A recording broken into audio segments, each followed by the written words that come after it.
So I want to tell you about my friend Martha, whose husband was dying, and I was visiting with her maybe 7, 8 years ago. Bob was a funny, intelligent, wise, faithful man. He'd had diabetes his whole life, and his body finally was wearing out. And it looked as though it was just going to be a few days before he passed. Bob and Martha were in their early retirement years. Certainly, Bob wasn't dying particularly young, but it was not at the end of his life. Diabetes was cutting his life short.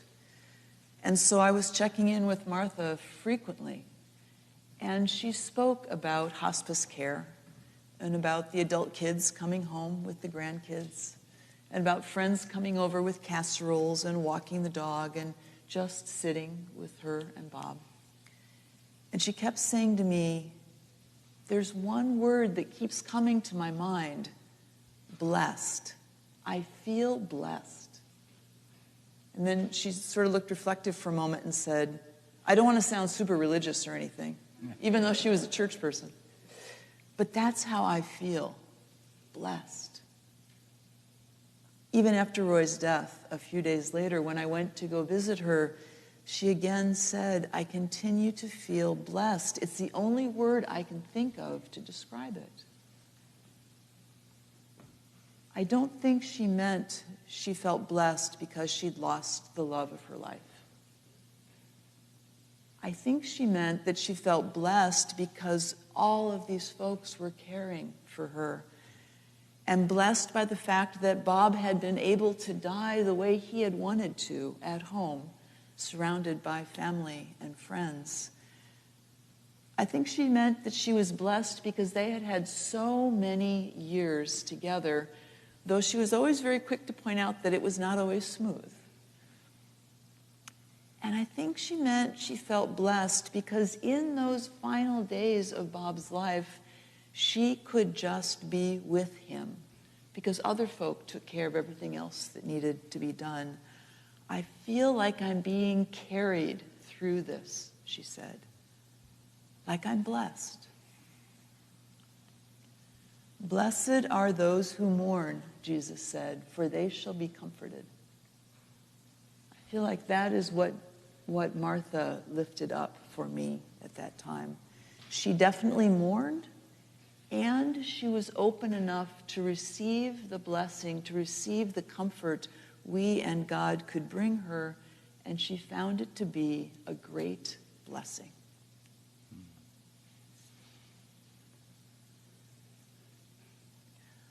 So what does that wonderful, quaint, old-fashioned word mean? Blessed. What is the blessing that Jesus pronounces in the Beatitudes? That the poor in spirit and the meek and the mourning and the persecuted are blessed. I don't think he meant happy or fortunate or blissful, although some Bible translations use those words, some of the more modern translations, as they struggle to translate and articulate Matthew's Greek term makarios. I really like Rabbi Stephen Schwarzschild's description of makarios, blessed. He said, being blessed means that you aren't lost. You're on the path the Creator intends you to be on. But what you recognize as a blessing may look like an affliction to an outsider. And that's characteristic of all the Beatitudes. They don't sound like blessings, they sound like afflictions. In that very first one, blessed are the poor in spirit, there are a lot of ways to interpret that. But the one that I want to bring this morning is to pull apart the words a little bit. The word for spirit in Hebrew it would have been ruach, is the same word as breath. Spirit, inspirited, inspire, right? And I don't think that when Jesus says, blessed are the poor in spirit, he's just talking about money. I think he's talking about resources in general, that poor is about being bereft, really. And so that very first beatitude can be translated not just poor in spirit, but blessed are those who are bereft of breath. Or as one translator puts it, blessed are those who have the wind knocked out of them. And when I read that, I thought, excuse me? How can that be blessed? How many of you have had the physical experience of having the wind knocked out of you? Yeah, lots. Most everybody. You did not this morning while you were I did not standing while on I your was head. doing this, no. But when I'm mountain biking downhill really fast, trees and I have a special attraction to each other at high velocity. I've hit them a time or two or six. And I don't remember feeling particularly blessed when I hit a tree, and I don't think the tree felt pretty good about it either. I do remember feeling stunned and wondering if I would ever be able to get that next breath back. There's this panicky time where you're like, I want to breathe, and it is not happening. You gasp for that next breath that finally comes, and you're so glad for that air. More probing question here. If you've lived on this planet very long, you've probably had the emotional wind knocked out of you too. How many have had that? We share that place of stunned vulnerability, of betrayal or disappointment, where you are in that horrible in-between place where you don't know if you'll ever be able to breathe again or love again or be open to another person again. It's that awful in-between. I don't know about you, but I just took a deep breath. Yeah, I'm going to start hyperventilating now. When I get the wind knocked out of me, whether it's literal or figurative, in that moment, I feel pretty helpless. There's no maintaining the illusion that I've got it all together in that moment.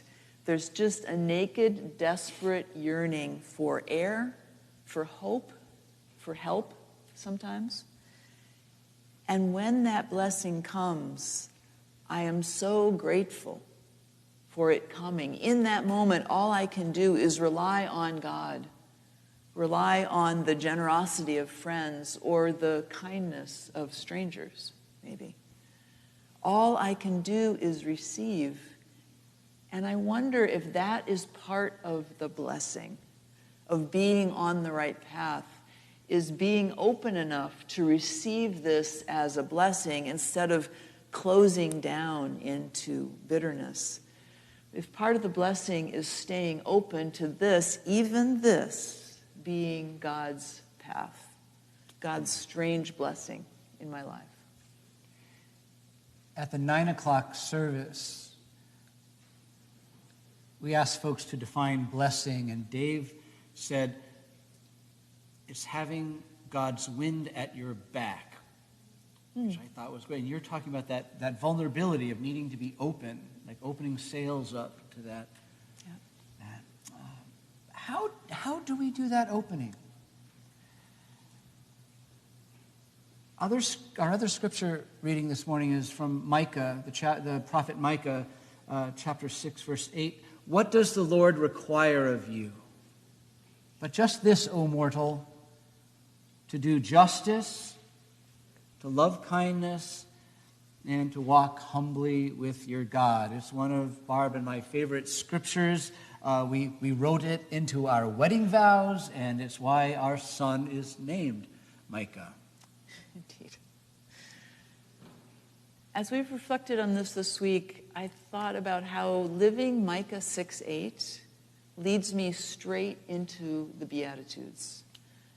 Doing justice requires me to open my eyes to the injustice of the world and asks me to hunger and thirst for righteousness, enough that I'm moved to act in the world. To love kindness means that I have to be generous and merciful, even to those folks who are making me crazy. It requires me to be a peacemaker, even when I'd rather strike out or hide. And walking humbly with God, well, that means letting God chart the course instead of me. Even when, and maybe especially when, it means getting into trouble, into good trouble, as John Lewis would say, facing persecution for doing the right thing. We don't need to tell you all that this is not how the world works, right? We live in a world that worships power and success, not humility and kindness. We're told it's the way of the world. It's the status quo. And it's been true ever since the very first Australopithecine took a big stick and whacked another Australopithecine over the head in order to get the best spot at the watering hole. No, ever since they did it intentionally. Intentionally. It might have been an accident before that. In Jesus' day, it was the Romans who had perfected the way of the world. They had a special name for it. It was called the Pax Romana, which meant Roman peace. But that relative quietude that they called peace was the bitter fruit of military violence and the threat of state-sponsored terrorism, not actual peace. So Pax Romana said, blessed are the strong. Blessed are the well-fed. Blessed are the Caesars. Blessed are those who celebrate victory. And there are echoes of that in our day as well. Blessed are the politically powerful. Blessed are the oligarchs. Blessed are the connected. Blessed are the influencers. Blessed are the famous. Even sometimes, blessed are the violent. We don't get to decide whether or not we live in that kind of world. No, in this kind of world. In this kind of world. The way of the world is a given fact, just like gravity is. I remember when I was a little kid, on the news, and Uncle Walter Cronkite would get on, and after talking about a war in Vietnam and about assassinations and about riots in the cities, he would sign off with, "And that's the way it is on July 12th, 1969. That's the way it is. I don't think he meant it to be interpreted this way, but he was just saying, this is what the reality is. Almost as though this is the thing you can't change. That's the way it is. It's as ubiquitous as gravity. It's something you don't pay attention to until some crazy prophet invites you to look at the world from a radically different perspective. Maybe an upside-down one, like Jesus spoke of.